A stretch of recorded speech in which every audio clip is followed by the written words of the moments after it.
우리 하나님이 저와 여러분에게 복을 주시고 은혜 주시는 복된 한 주, 또 복된 하루가 되시기를 먼저 주님의 이름으로 간절히 축원드립니다. 미국물 먹은 개구리가 이 주워들은 영어를 자랑하고 싶어 안달납니다. 개구리가 들판의 소를 만납니다. 소야, 너 무얼 먹고 사니? 그러자 소가 대답합니다. 나는 풀 먹고 살지. 그러자 개구리가 한마디 합니다. 와우, 샐러드.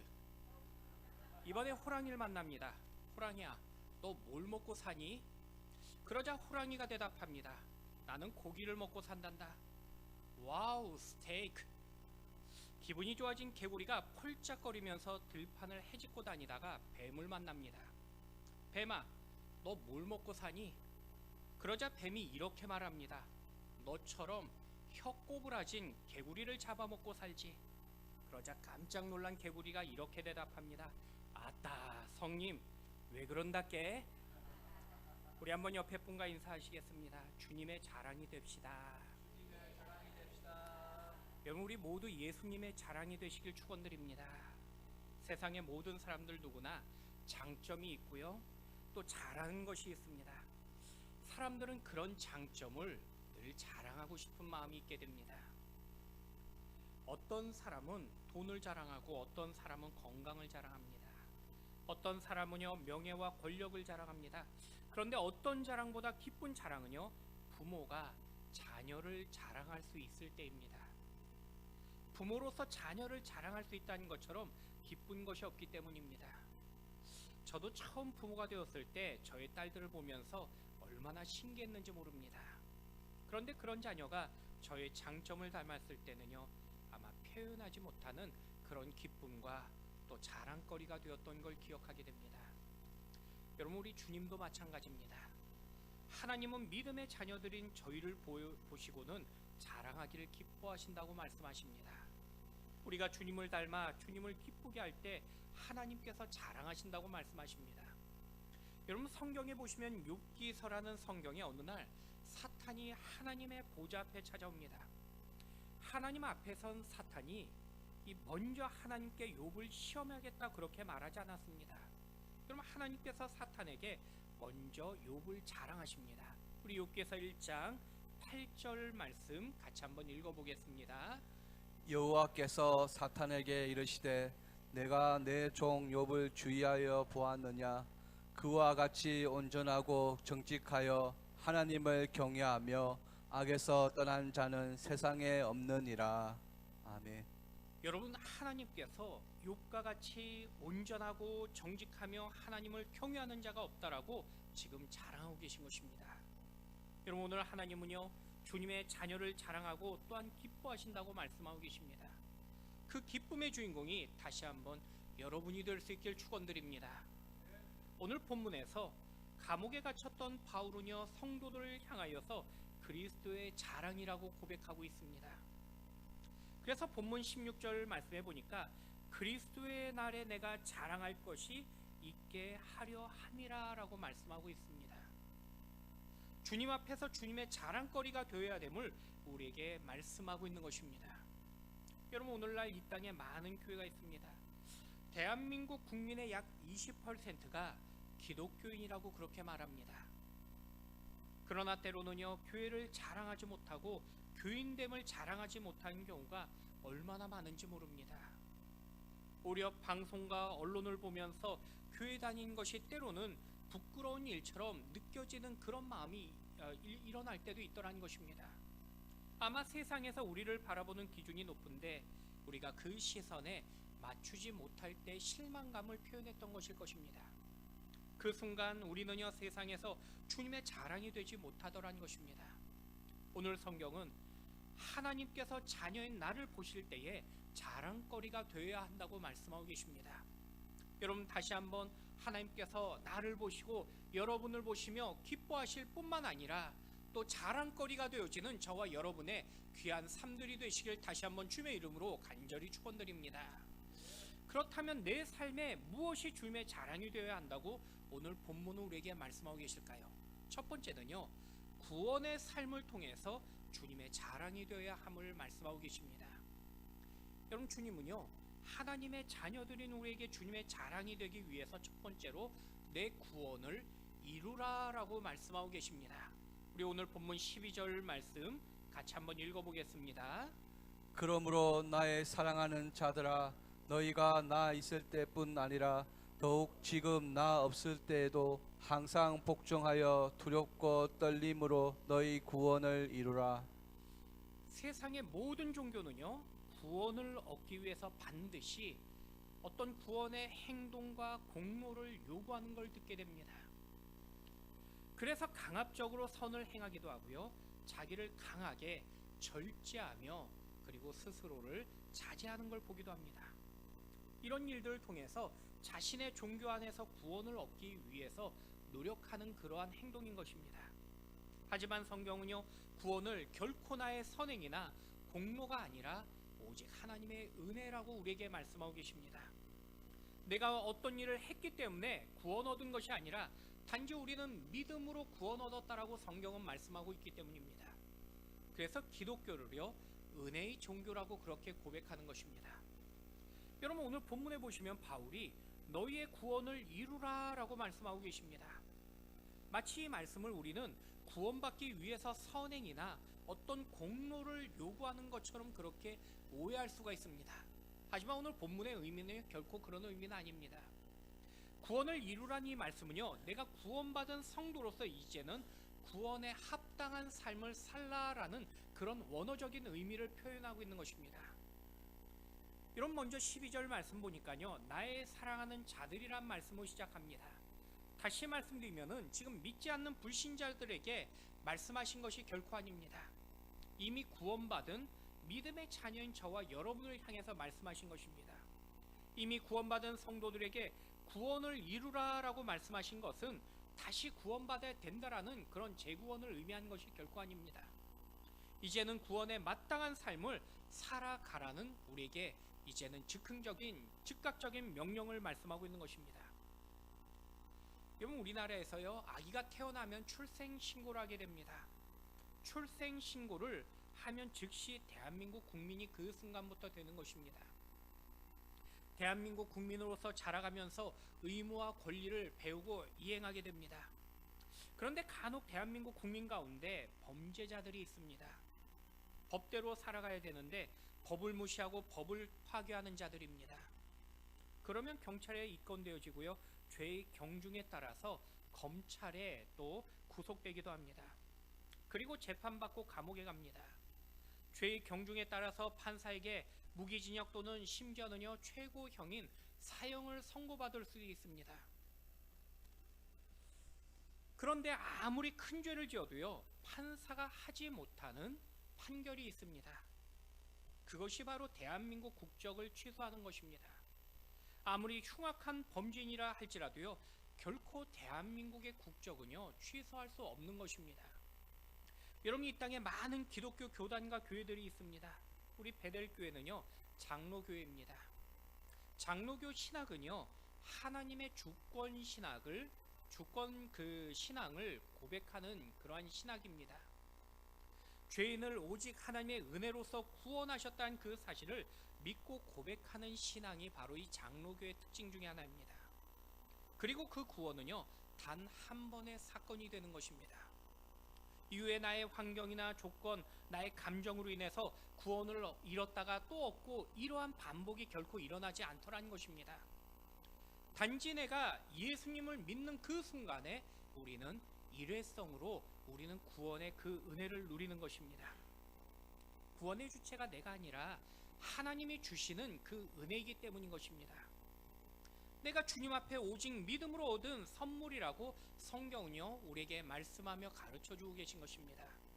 그래서 성경은요, 하나님이 나를 위해 베푸신 그 구원의 사랑은 어떤 것으로도 끊을 수 없다라고 로마서에서 우리에게 기록하며 말씀하고 계십니다. 여러분, 그래서 오늘 본문에 구원을 이루라라는 이 말씀이 마치 구원 받으라라는 그러한 말씀은 결코 아니라는 것입니다. 정확하게 해석하면요, 앞서 말씀드린 것처럼 구원의 삶을 이제는 더욱 이루어 가라라는 뜻을 의미하는 것입니다. 마치 어린아이가 점점 성숙한 모습으로 어른답게 성장해가는 그 모습을 보여주고 있는 것입니다. 여러분, 성경에서 구원을 이루라는 다른 표현은요, 하나님 자녀답게 살라라는 그러한 말씀을 의미하는 것입니다. 또 거룩하게 살라는 것이며 주님을 닮으라고 명령하신 그 말씀과 같은 의미입니다. 내가 하나님이 기뻐하는 모습을 이제는 갖추고 살아가는 것을 말씀하신 것입니다. 어느 나라 왕이 거리를 행차하다가요, 거리에 있는 거지를 발견하게 됩니다. 불쌍히 여깁니다. 그래서 그 거지를 아들로 입양했습니다. 여러분, 왕이 거지를 입양하면요, 그 거지는 더 이상 이제 거지가 아니라 왕자가 되는 것입니다. 아버지가 왕이기 때문에 어제까지는 분명 거지였지만은, 하지만 지금은 왕자가 된 것입니다. 그런데 문제가 있습니다. 왕자이지만은 여전히 자신을 거지라고 생각하며 행동할 때가 많이 있습니다. 자신도 모르게 여전히 거지처럼 행동하고 거지처럼 행동함으로 인해서 왕이은 아버지에게 부끄러움을 주게 됩니다. 여러분, 왕자가 된 거지가 다시 거지가 되는 방법은요, 아버지에게 버림받는 그 방법 외에는 없는 것입니다. 아버지는 왕이 버리지 않으면은 결코 이 거지로 돌아갈 수도 없는 것입니다. 아무리 왕자가 거지가 되고 싶다고 해도요, 왕이 버려야 가능하다는 것입니다. 그런데 오늘 하나님은요, 우리를 결코 버리지 아니하신다고 약속하며 말씀하고 계십니다. 대신 우리를 왕같은 제사장으로 택하시고 거룩한 나라로 세워주셨다고 말씀하고 계십니다. 우리 베드로전서 2장 9절 말씀 같이 한번 읽어보도록 하겠습니다. 그러나 너희는 택하신 족속이요 왕같은 제사장들이요 거룩한 나라요 그의 소유가 된 백성이니 이는 너희를 어두운 데서 불러내어 그의 기이한 빛에 들어가게 하신 이의 아름다운 덕을 선포하게 하려 하심이라. 아멘. 여러분, 하나님은요, 저와 여러분을 자녀 삼으셨다고 말씀하고 계십니다. 그리고 이제는 우리에게 자녀다운 삶을 살라고 명령하고 계신 것입니다. 세상의 아름다운 덕을 선포하라고 말씀하십니다. 그것이 바로 주님을 기쁘게 하는 삶이기 때문이라고 말씀하신 것입니다. 그리고 주님의 자랑이 되는 비결이 되는 것입니다. 그것을 성경은요, 거룩함이라고 그렇게 말씀하고 계십니다. 그런데 우리는 교회에서 거룩하다라고 말하면은 마치 뒷짐지고 그리고 천천히 거닐고 양반처럼 흉내내는 것을 거룩이라고 여길 때가 있습니다. 사실 그것은 우리나라가 유교적인 영향을 받았기 때문입니다. 하지만 단지 조용한 것이 거룩한 것이 아니라고 성경은 말씀하고 계십니다. 성경의 거룩한 삶을 우리에게 이렇게 말씀하고 계십니다. 우리 디도서 2장 1절부터 5절 같이 한번 읽겠습니다. 오직 너는 바른 교훈에 합당한 것을 말하여 절제하며 경건하며 신중하며 믿음과 사랑과 인내함에 온전하게 하고 모함하지 말며 많은 술의 종이 되지 아니하며 선한 것을 가르치는 자들이 되고 그 남편과 자녀를 사랑하며 신중하며 순전하며. 여러분, 우리가 거룩함이라고 이야기하면요, 우리는 오해하는 것이 우리가 교회 안에서, 또 어떤 분은 예배 드릴 때만의 그 시간만이 거룩함이라고 오해할 때가 있습니다. 하지만 하나님은요, 우리가 예배의 자리뿐만 아니라 이제 예배 후에 우리의 일상의 삶의 현장에서도 우리가 바로 하나님의 자녀다운 것, 그리고 거룩함을 살아갈 때 바로 주님이 기뻐하시고 주님의 자랑거리가 된다고 우리에게 말씀하고 계신 것입니다. 여러분, 거룩함은요, 우리의 선택이 아닌 이제 믿음의 백성의 의무이며 축복이라고 말씀하고 계신 것입니다. 그리고 하나님이 거룩하시기 때문에 우리도 거룩해야 된다라고 말씀하고 계십니다. 말을 통해서 거룩함을 나타내며 또 내 행동과 우리의 삶을 통해서 거룩함을 나타내야 된다고 말씀하고 계십니다. 여러분, 내가 때로는 손해보고요, 나에게 유익이 없어도 그것이 하나님의 기쁨이 되고 자랑이 된다면요, 우리는 거룩한 삶을 살아가야 되는 것입니다. 여러분, 오늘도 주님이 기뻐하며 주님의 자랑이 되는 거룩한 여러분의 삶이 되시기를 우리 주님의 이름으로 간절히 축원드립니다. 우리가 이렇게 거룩한 삶을 살아가야 되는 이유는요, 바로 거룩함 속에서 영적인 힘과 능력이 나타나기 때문인 것입니다. 여러분, 성도가 거룩함이 없으면요, 겉은 멀쩡해 보여도요, 속은 썩어가는 고목나무와 같은 것입니다. 미국 콜로라도주의 롱스피크 경사면에 거대한 400년의 이 나무가 있었습니다. 이 나무는요, 400년 동안 무려 14번의 벼락을 맞았지만은 늘 멀쩡했습니다. 오히려 14번의 벼락을 맞고도 나무는 계속 자라고 푸른 잎을 유지했었습니다. 사람들은 이 오래된 나무를 보면서 실패와 좌절에도 다시 살아날 수 있다는 그 용기와 자신감을 얻기 시작했습니다. 하지만 손톱 많은 딱정벌레가 그 나무 속에 들어가서 나무의 뿌리 밑동을 파고 먹기 시작했습니다. 벌레들이 새끼를 낳고요, 그리고 나무 속에서 번식했을 때 14번의 벼락에도 끄떡없었던 이 나무가 400년 만에 말라 죽었던 걸 보게 됩니다. 여러분, 아무리 우리가 강한 모습을 가졌어도요, 그 안에 거룩함을 잃어버리면요, 우리는 속이 조금씩 썩어가고 있는 고목나무와 같은 것입니다. 그래서 하나님의 거룩함으로 우리는 늘 단단하게 내적 외적으로 무장해야 되는 것입니다.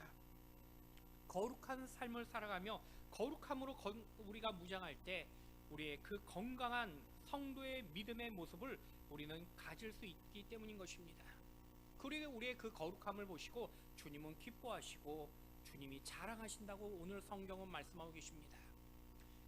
여러분의 삶 속에서 우리의 예배의 삶뿐만 아니라 예배자의 삶 속에서도 날마다 하나님의 자녀되며 백성된 그 거룩함을 나타내시고 하나님의 기쁨과 자랑거리가 되어지는 저와 여러분의 귀한 모습, 복된 모습이 되시기를 우리 주님의 이름으로 간절히 축원드립니다. 두 번째는요, 세상의 칭찬을 통해서 또한 우리는 주님의 자랑이 되어야 함을 말씀하고 계십니다. 여러분, 우리가 주님의 자랑이 되는 것은요, 우리가 구원의 삶을 살아갈 때라고 말씀드렸습니다. 바로 거룩함을 우리가 살아갈 때입니다. 더불어 원망과 시비가 없을 때 또 주님의 자랑이 됨을 오늘 본문은 말씀하고 계십니다.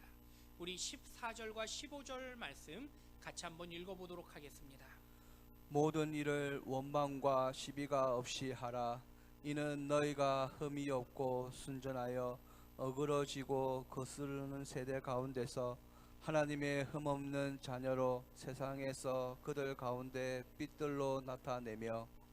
그럼 먼저 14절에서 원망과 시비가 없다는 이 말씀은요, 이 광야에서 이스라엘 백성들이 이 불평하고 원망했던 것을 바울은 비유로서 지금 설명하고 있는 것입니다. 이스라엘의 광야 시대를 기록했던 이 구약 성경이 바로 출애굽기부터 시작해서요, 이 신명기의 말씀까지입니다. 그런데 성경 전체를 보시면은 원망이란 단어가 총 27번이 등장합니다. 그런데 출애굽기, 민수기, 신명기 단 3권에서만요, 원망이란 이 원어 글자가 총 20번이 등장하고요. 그 다음에 그 외에도 신약에 이 광야에 대한 이러한 비유의 말씀으로 원망과 불평이란 단어가 쓰여진 그 글자를 총합해 보니까 24번이 기록된 걸 보게 됩니다. 여러분, 그만큼 당시 이스라엘 백성들은요, 광야 위에서 늘 원망하고 불평했습니다. 원망하고 불평하니까요, 서로 다툼이 되어지고, 그리고 그 다툼으로 인하여 분쟁이 되었던 걸 보게 됩니다. 여러분, 우리가 광야에서는 불평하고 원망할 수 있지 않냐라고 생각해 볼 수 있습니다. 아무것도 없기 때문입니다. 하지만 출애굽 시대의 성경을 잘 읽어보시면요, 여러분, 광야의 이스라엘은요, 그저 아무것도 없는 사막과 장소는 같았지만은 상황이 전혀 달랐던 걸 보게 됩니다. 하나님께서 그 광야에서도 여전히 낮에는 구름 기둥으로 밤에는 불 기둥으로 이스라엘을 인도하십니다. 뿐만 아니라 아침마다 하나님은요, 만나와 메추라기를 날마다 부어주셨을 뿐만 아니라 무려 40년 동안 광야에서 살았지만은 그들의 옷과 신발이 한 번도 헤어지지 않았다라고 성경은 말씀하시며 그들의 삶을 부족하지 않도록 하나님이 인도하셨음을 말씀하고 계십니다. 여러분, 내 환경과 조건이 힘들지만요, 그 환경까지도 여전히 하나님이 함께 하신다고 말씀하고 계신 것입니다. 하나님의 인도하심을 믿는다면은 아무리 우리가 광야 같은 상황을 맞이할지라도 하나님의 도우심으로 승리할 수밖에 없는 것이 우리의 인생들인 것입니다. 지금의 상황이 아무리 힘들고 어려워도 분명 하나님의 뜻이 있다는 그 믿음을 가지면요, 우리 마음에 감사가 넘칠 수밖에 없습니다. 여러분, 감사는 사람에게 나타난 그 마음이 있다면은 바로 그것이 기쁨의 감정인 것입니다. 그래서 그 기쁨으로 주님의 일을 우리가 감당할 수도 있는 것입니다. 당시 빌립보 교인들 가운데 일부 교인들은요, 감사하지 못했습니다. 대신 원망하고 그 원망이 가득하니까 불평하게 되고요, 불평하니까 다른 사람과 이 마찰과 다툼이 일어나게 되었던 것입니다. 여러분, 사실 어떤 분도 내가 풍요롭고 넉넉해서 다른 사람 섬기고 베풀 수 있다라고 그렇게 여기는 분은 아무도 없을 것입니다. 단지 자신의 조건과 환경에서 내가 믿음을 가지고 있기 때문에 내가 베풀고 섬길 수 있는 것뿐인 것입니다. 그런데 만약 내가 믿음으로 교회를 섬겼고요, 누군가를 섬겼는데 상대방이 오히려 원망하고 불평하면요, 나도 모르게 기쁨이 사라져버린 걸 보게 됩니다. 아니, 나의 기쁨도 괜히 했다는 마음으로 같은 원망으로 변질되어지며, 그리고 상한 마음은 나도 모르게 불평으로 일어나게 되는 것입니다. 그러면 내가 섬겼던 사람과 이제는 다툼과 시비만이 일어나게 됩니다. 그래서 바울은 먼저 내가 기쁨으로 일을 감당해야 되는 것이고, 그 비결은 하나님의 은혜를 기억하는 것이라고 말씀하고 있는 것입니다. 은혜를 기억하는 사람은요, 그 마음에 감사가 넘치고, 감사가 넘치는 사람에게는 늘 기쁨이 충만하기 때문인 것입니다. 여러분에게 주어진 일에 먼저 원망과 시비가 아니라 기쁨과 감사가 넘치는 여러분의 마음이 될 수 있길 축원드립니다. 오늘 본문은요, 먼저 모든 일에 원망과 불평으로 행하지 말라라고 말씀하십니다. 그런데 원망하고 불평하지 말아야 되는 그 이유가 바로 이어 15절 말씀해 보니까요, 우리가 살아간 이 세상이 어그러지고 거스르는 세대이기 때문이다 라고 성경은 말씀하고 있습니다. 여기 어그러지고 거스르는 세대란 이 말씀은요, 하나님을 기쁘게 하지 않는 세대란 뜻을 의미하는 것입니다. 하나님을 향해 원망하며 불평하는 것입니다. 그런데 하나님은 하나님을 향해 원망하고 불평하는 이 세상 가운데 나를 이제 다르게 부르시고 구별하셨다고 말씀하고 계십니다. 우리를 부르신 그 이유는요, 세상 사람처럼 우리가 똑같이 살기를 원치 않고 계신 것입니다. 모든 사람이 원망하고 불평하며 살고 있을 때 우리는 그들과 다른 모습으로 살아가기를 원하고 계신 것입니다. 그것이 바로 하나님의 흠없는 자녀로 빛을 드러내는 삶이라고 말씀하십니다. 여러분, 주님은요, 세상에서 빛과 소금의 삶을 살기 위해서 우리를 부르시고 우리를 구별하였다라고 말씀하고 계신 것입니다. 그리고 이제는 그 모습이 주님의 자랑이 되기를 원하고 계신 것입니다. 마치 자녀가 올바른 행동을 통해서 부모에게 자랑거리가 되는 것처럼 저와 여러분이 믿음의 삶을 살아감으로 인해서 세상 사람들이 우리를 칭찬하는 걸, 그 모습을 보면서 주님의 자랑이 되기를 주님이 우리에게 원하고 계신 것입니다. 여러분, 우리의 말, 우리의 행동을 통해서 세상에서 칭찬받는, 또 세상에서 인정받고 존경받아 더 나아가 주님의 자랑거리가 되어지는 저와 여러분의 일상의 삶이 되시기를 우리 주님의 이름으로 간절히 축원드립니다. 미국 대통령 가운데 재임 가운데는 인기가 없었는데 이 퇴임 이후에 인기가 높은 대통령이 있습니다. 바로 지미 카터 대통령입니다. 오래전 미국의 타임지도요, 재임 때보다 퇴임 이후에 이 국민의 더 큰 존경을 받는 훌륭한 지도자라고 소개했던 적이 있습니다. 그런데 지미 카터 대통령이 칭찬받았던 이유 가운데 하나가 외교와 정치적인 일도 잘했지만요, 그분의 성실한 믿음도 있었다라고 타임지는 소개하고 있습니다. 카터 대통령은요, 어려서부터 평생 출석했던 작은 교회에서 믿음 좋은 안수 집사님으로 소개되었기 때문입니다. 이 타임즈 소개를 보니까요, 카터 대통령이 2024년 12월 소천할 때까지 100세의 나이에도요, 본인이 출석했던 이 플로렌스 침례 교회에 출석했다고 합니다. 대통령 재임 기간 중에도 주일에는 최선을 다해 본교에 출석했고요. 퇴임 이후에도 주일학교 교사로 섬겼습니다. 한 달에 한 번씩 아내와 함께 교회 청소를 했고 전도지를 들고 주일에는 다른 교인들과 함께 노방 전도를 하기도 했습니다.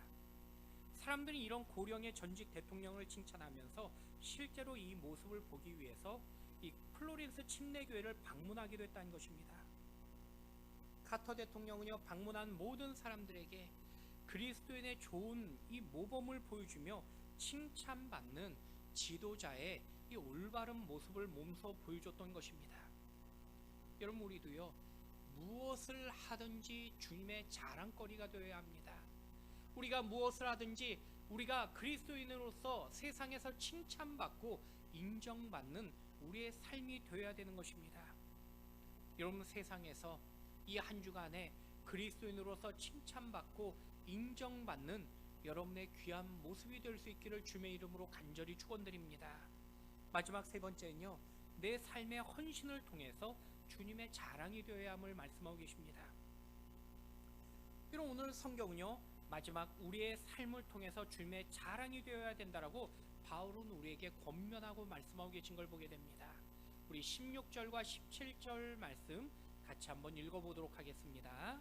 생명의 말씀을 밝혀 나의 다름질이 헛되지 아니하고 수고도 헛되지 아니하므로 그리스도의 날에 내가 자랑할 것이 있게 하려 함이라. 만일 너희 믿음의 재물과 섬김 위에 내가 나를 전제로 드릴지라도 나는 기뻐하고 너희 무리와 함께 기뻐하리니. 장례식장에 가면은 주변에서 평소 이 고인에 대하여 평가하는데 보통 두 가지로 나눠진 걸 보게 됩니다. 한 가지는 오히려 떠나기를 잘했다고 말을 듣는 고인입니다. 살아 생전에 누구에게도 좋은 일을 하지 못했고 죽은 인생이 그런 경우일 것입니다. 하지만 다른 경우는요, 떠난 분에 대해서 아쉬워하며 그리워합니다. 여러분, 세상에서 똑같이 살다가 똑같이 세상을 떠난 것 같지만요, 그 삶의 끝은요, 분명히 세상에서도 다르더란 것입니다. 어떤 인생은 단지 녹슬어서 사라져가는 인생이 있는가 하면은 어떤 인생은요, 다른 사람들을 위하여 희생하고 하나님 앞에 쓰임받는 인생으로서 마치 녹아드는 인생처럼 살아가는 그런 인생이 있더란 것입니다. 여러분, 성도는요, 죄로 녹슬고 사라지는 인생이 결코 아니란 것입니다. 하나님을 위하여 다른 삶을 위하여 녹아가며 하나님 앞에 존귀하게 쓰임받는 인생들이 되어야 하는 것입니다. 여러분, 주님을 위해서, 교회를 위해서 여러분의 삶이 날마다 주님 앞에 칭찬받고 또 여러분의 삶이 주님 앞에 헌신함으로 녹아가는 우리의 귀한 인생들이 될 수 있길 축원드립니다. 여러분, 바울은요, 본문에서 헌신하는 인생에 대해서 두 가지로 비유합니다. 첫 번째 비유가 바로 다름질입니다. 바울 당시에 이 고대 고린도 지역에는요, 이 올림픽이 유행했습니다. 올림픽 마지막 경기가 바로 달리기였는데 오늘날 마라톤의 그 경기 이 종목입니다. 당시에도 최고 영광스러운 경기였습니다. 이 바울은요, 달리기를 비유하면서 어떤 달리기든지 결승선 없이 달리는 달리기는 없다라고 이야기합니다. 우리의 헌신도 목적 없이 행한 것이 결코 아니라는 것입니다. 분명한 목적이 있는 것입니다. 여러분, 우리의 헌신의 목적은요, 바로 주님의 자랑이 되어야 되는 것입니다. 여러분, 우리가 주방에서 밥을 하고요, 설거지를 해도요, 주님의 자랑이 되어야 되는 것입니다. 어떤 분은 내가 교회에서 밥이나 하고 설거지나 하려고 교회 오는 것 아니라고 그렇게 생각하실 수도 있습니다. 물론 우리가 밥이나 설거지 같은 봉사가 교회의 목적은 결코 아닙니다. 하지만 설거지도요, 아무나 할 수 있는 것이 아니라는 것입니다. 건강해야 되는 것이고요, 또 우리 교인이어야 할 수 있는 특권이라는 것입니다. 여러분, 손님에게 집 청소시키는 가정은 아무도 없을 것입니다. 마찬가지로 교회도요, 봉사할 수 있다는 것은요, 우리가 한 가족이기 때문에 함께 헌신할 수 있는 것입니다. 주님의 자녀가 되었다는 의미인 것입니다. 그래서 우리는요, 교회를 섬길 수 있는 그 헌신의 기회에 우리는요, 감사할 수 있어야 되는 것입니다. 여러분, 우리가 섬기는 모든 일은요, 다른 사람들에게 그리스도를 보여주고 또 우리가 그리스도의 그 기쁨을 나누는 하나의 방법이 되는 것입니다. 그래서 우리는 최선을 다해서 주님을 기쁘게 하는 것인데 그 목적이, 그 모습이 바로 교회 또는 여러 가지 우리의 삶에 주어진 헌신과 섬김 속에서 나타난다는 것입니다. 그래서 바울은요, 마치 달리기를 하듯이 우리의 섬김과 헌신은 결국 주님의 자랑이 되어야 된다고 말씀하고 있는 것입니다. 여러분, 바닥에 떨어진 종이 한 장을 줍는 것조차도 주님의 자랑거리가 되어질 수 있는 저와 여러분의 귀한 헌신과 섬김이 되시기를 다시 한번 주님의 이름으로 간절히 축원드립니다. 더불어 바울은요, 헌신의 또 다른 비유로서 구약의 제사를 사용하고 있습니다. 특별히 본문의 전제란 단어가 내 헌신이 다른 사람에게 보여주기 위한 것이 아니라 하나님의 영광을 드러내기 위한 그 목적인 것을 말씀하고 있습니다. 이런 본문 17절에 나오는 전제란 단어는요, 우리가 그냥 설명 없이 이해하기는 어려운 단어입니다. 당시 구약의 제사에서 사용된 이 언어였기 때문입니다. 당시 제사는요, 먼저 제물을 잡습니다. 그리고 그 제물을 이제 제단에 쌓게 됩니다. 그리고 불을 피워서 이제 하나님 앞에 제단을 이 영광 돌리는데, 그런데 불 피기 전에 마지막에 한 가지 행동을 더하게 됩니다. 바로 포도주를 그 제물 위에 뿌리는 것입니다. 이 불을 태울 때에 이 향기가 바로 이 포도주 향기가 가득 채워지게 되는 것입니다. 그런데 이런 행동을 바로 전제라고 이야기하는 것입니다. 전제라는 것은요, 다시 말씀드리면은 포도주를 뿌림으로 인해서 그 제사의 이 마지막 이 열매를 나타낸 것입니다. 그런데요, 이 전제로 드려진 이 포도주는요, 이 불을 붙이면은 동시에 사라져 버립니다. 오직 향기만이 남는 것입니다. 여러분, 우리 헌신이 마치 이 전제와 같다는 것입니다. 때로는 사람들이 볼 때 아무것도 남는 것이 없어 보일 수 있기 때문입니다. 그래서 나의 헌신이 어리석고요, 때로는 보이지 않기 때문에 증명되지 않는 것처럼 보여서 손해보는 것처럼 보일 때도 있습니다. 하지만 하나님은요, 그 향기를 기뻐하신다고 말씀하고 계십니다. 우리가 보이지 않는 헌신에도 우리가 기뻐할 수 있는 그 이유는 하나님이 우리를 기뻐하며, 그리고 우리의 헌신에 우리 하나님은요, 자랑으로 여기기 때문이라는 것입니다. 여러분, 우리의 드려진 이 모든 헌신과 섬김이 하나님의 자랑이 되며 하나님의 기쁨이 됨을 여러분 늘 기억하시고, 흔들림 없는 그 믿음으로 주님 앞에 자랑거리의 주인공이 되시는 여러분이 되시기를 다시 한번 주님의 이름으로 간절히 축원드립니다. 말씀을 맺겠습니다. 지금도 강원도 삼척의 입구에 들어서면요, 황영조 선수의 동상이 길에 크게 서 있는 걸 보게 됩니다. 삼척의 명예를 높였다고 사람들이 이 즐거워하며 세운 것입니다. 또 천안시 성겁이라는 마을에 가면요, 이봉주 선수의 고향이 있습니다. 작은 시골 마을이지만요, 마을 사람들이 이봉주 선수를 가는 모든 사람마다 자랑한 걸 듣게 됩니다. 이처럼 올림픽 금메달 따면은 고향 사람들이 기뻐합니다. 하지만 누구보다 가장 기뻐한 사람들이 있다면은 아마 그들의 부모가 될 것입니다. 여러분, 자녀의 삶이 부모에게는요, 영광이 되더라는 것입니다. 하나님은 바울을 통해서 우리에게 주님의 자랑이 되길 원하고 계십니다. 주님의 자랑이 되는 것은요, 주님만의 기쁨이 아니라 우리에게도 참된 기쁨이 된다라고 우리에게 약속하며 말씀하고 계십니다. 그래서 바울은요, 오늘 결론적으로 우리에게 이렇게 권면하며 말씀하고 계십니다. 우리 18절 말씀 같이 한번 읽겠습니다. 이와 같이 너희도 기뻐하고 나와 함께 기뻐하라. 여러분, 부모의 자랑은요, 부모만의 기쁨이 아니라 바로 자녀에게도 큰 기쁨과 자랑이 된다고 말씀하고 계십니다. 마찬가지입니다. 하나님은 우리를 자랑하며 우리에게 참된 기쁨을 주기를 원하고 계십니다. 여러분, 구원받은 자녀로서 주님을 기뻐하는 여러분 될 수 있길 축원드립니다. 우리는 자녀다운 거룩함으로 살아가야 됩니다. 그 거룩함은요, 불평과 원망 없이 감사하는 삶이라고 말씀하고 계십니다. 주님을 위하여 내가 기쁨으로 헌신한 것입니다. 지금은 사람들에게 인정받지 못할 수도 있지만은, 하지만 분명 우리 눈에 사라진 것 같고 헛된 일 같지만 하나님의 기쁨과 자랑이 됨을 약속하며 말씀하고 계십니다.